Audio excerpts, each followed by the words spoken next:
আসসালামু আলাইকুম, সবাই কেমন আছেন? আশা করি সবাই ভালো আছেন। আজকে আপনাদের সামনে একটা রেসিপি নিয়ে আসলাম, বুটের ডাল এবং খাসির গোস্ত। পুরো ভিডিওটি দেখুন।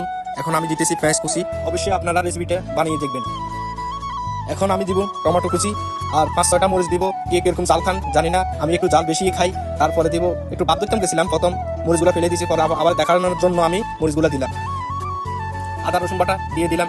এখন আমি দিব এলাচি এবং দারচিনি, তেজপাতা, গোলমরিচ, লং, শুকনো মরিচ 4-5টা দিয়ে দিলাম। শুকনো মরিচটা দিলে একটু বেড়ানো অন্যরকম আসে। আসলে সবাই এভাবে রান্না করে দেখবেন। 100 গ্রামের মতো টক দই দিয়ে দিলাম।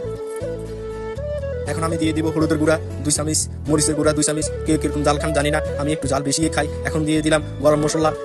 এখন আমি দিয়ে দিলাম জিরার ফাঁকি 2 চামচ। তারপরে দিব সোয়াবিন তেল। এখন আমি পরিমাণ মতন লবণ দিব। লবণ দেওয়ার পরে ভালো করে মিক্স করে নিব। ভালো করে মিক্স করতে থাকবেন। করার পরে আধা ঘন্টা রেখে দিবেন। রেখে দিলে একটু ভালো স্মেল আসবে। আধা ঘন্টা পর ফাইনালি চুলাতে বসিয়ে দিলাম। বসে দেওয়া 10 মিনিট পর বলক এসে পড়েছে। এখন একটু লাড়াচাড়া দিয়ে দিব। পুতরানো ভালোভাবে লাড়াচাড়া দিয়ে দিলাম। 2 ঘন্টা পুরোটা ভিজিয়ে রাখছিলাম। এখন আমি ভালোভাবে ক্লিন করবো। সবাই দেখুন, একটু ভালোভাবে ক্লিন করলে বালু চালু যা থাকে সবগুলো চলে যাবে। এখন আমার মাংস কষানো শেষ। মাশাআল্লাহ, অনেক সুন্দর হয়েছে।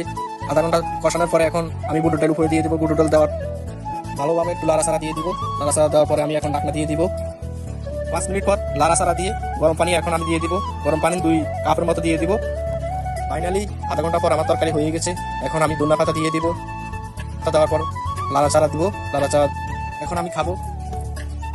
এখন আমি লেবু চিপে নিব ভাতের উপরে। আমি খেয়ে দেখবো টেস্ট কিরকম হয়েছে, আপনাদেরকে জানাবো। এখন আমি খেতেছি। কি মজা হয়েছে, গাজর একটা কামড় দিলাম।